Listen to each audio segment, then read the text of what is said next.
Assalamualaikum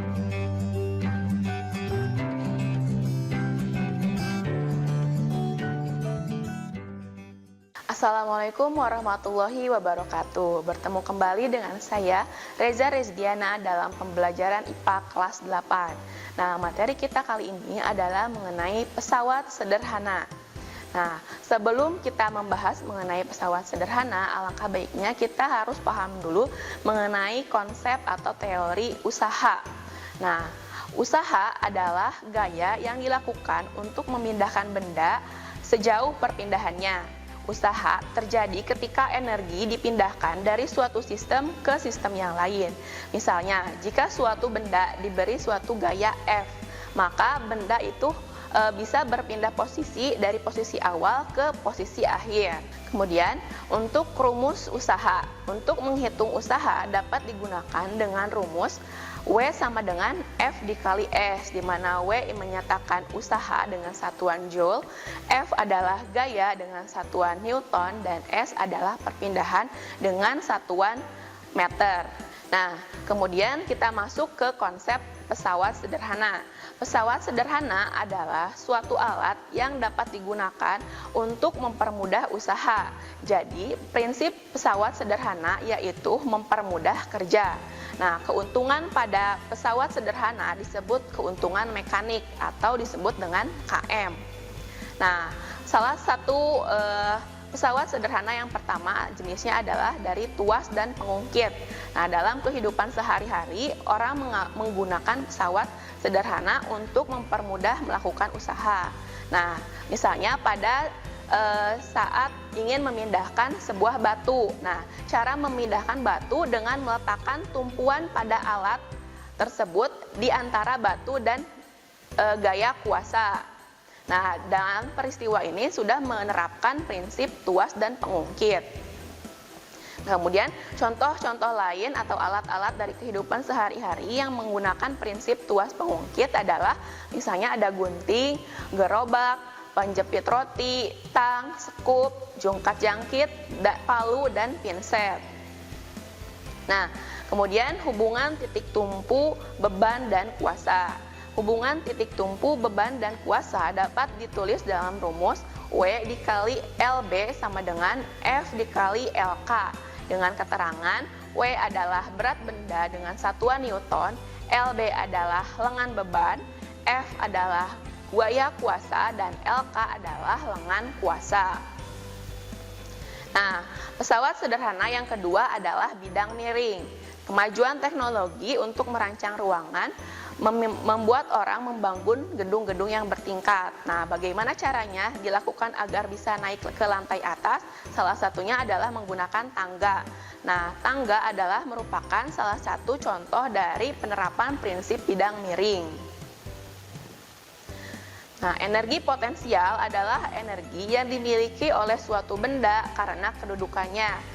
Secara matematis dirumuskan dengan W dikali H sama dengan F dikali S. Dengan keterangan W adalah beban dengan satuan Newton, H adalah tinggi dengan satuan meter, F adalah gaya kuasa dengan satuan F, S adalah panjang bidang miring dengan satuan meter. Nah, contoh-contoh lain alat yang bekerja berdasarkan konsep bidang miring yaitu adalah papan miring, gergaji, kampak, permainan bidang miring atau perosotan, serta jalan pegunungan. Nah, pesawat sederhana yang ketiga adalah katrol. Katrol merupakan pesawat sederhana berupa roda yang sekelilingnya dilalui oleh tali atau rantai. Nah, roda tersebut berputar pada sumbu yang dipasang pada sebuah kerangka. Berdasarkan tempat kedudukannya, katrol dibedakan menjadi 3 jenis, yaitu katrol tetap, katrol bergerak, dan katrol ganda. Yang pertama, katrol tetap. Katrol tetap, prinsip kerjanya sama dengan pengungkit. Jenis pertama, yaitu titik tumpu terletak di antara titik beban dan kuasa. Pada katrol tetap, lengan beban pada gambar ada pada garis OB sama dengan lengan kuasa OA, sehingga keuntungan mekaniknya adalah sama dengan 1K per 1B atau sama dengan 1. Nah, kemudian yang kedua adalah katrol bergerak. Katrol bergerak adalah katrol yang bergerak bebas saat katrol dipakai. Prinsip kerjanya sama dengan pengungkit jenis kedua, yaitu titik beban terletak di antara titik tumpu dan kuasa. Nah, katrol bergerak ini memiliki keuntungan mekanik sama dengan 2. Selanjutnya yaitu katrol ganda. Nah, untuk memperoleh semakin banyak keuntungan mekanik, beberapa katrol tetap digabungkan dengan katrol bergerak yang disebut dengan katrol ganda. Keuntungan mekanik katrol ganda dapat ditentukan dengan menghitung banyaknya tali yang terdapat pada katrol bergerak. Nah, kemudian roda gigi atau gear. Gear adalah sepasang atau lebih roda bergerigi yang saling berhubungan yang berfungsi untuk meneruskan gaya dan gerakan. Nah, nilai efisiensi yang dapat diperoleh yaitu dapat dihitung dengan rumus energi keluaran bermanfaat dibagi dengan energi masukan total. Kemudian pesawat sederhana dalam rangka manusia. Nah, tubuh kita ini juga bekerja sebagai prinsip pesawat sederhana. Nah, otot-otot di leher ketika kita sedang mendongkakkan kepala, jika dianalogikan dengan pesawat sederhana, maka leher merupakan titik tumpu, kemudian dagu merupakan posisi beban, dan kepala merupakan gaya. Nah, jika posisi titik tumpu berada di antara beban dan gaya, maka ini adalah pesawat sederhana tipe pertama. Nah, tahukah kalian ketika mengangkat beban dengan lengan tangan bagian bawah, prinsipnya merupakan pesawat kerja sederhana yaitu dengan sistem pengungkit. Nah, perhatikan gambar tangan manusia berikut.